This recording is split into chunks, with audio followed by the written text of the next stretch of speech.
Kabanata 32. Ang bunga ng mga paskin. Dahil sa takot, maraming magulang ang nagpatigil sa kanilang mga anak sa pag-aaral. Si Pekson Dadeo at Juanito Pailas ay napatalsik o tumigil na.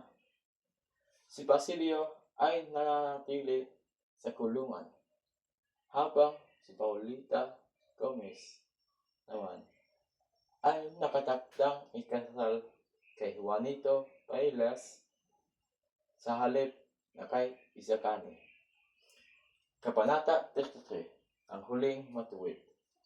Nakauwi na si Basilio mula sa kulungan sa tulong ni Simon dahil sa pait ng kanyang mga karanasan. Pagkamatay ni Julie at pagkakakulong, nag-iisa na siya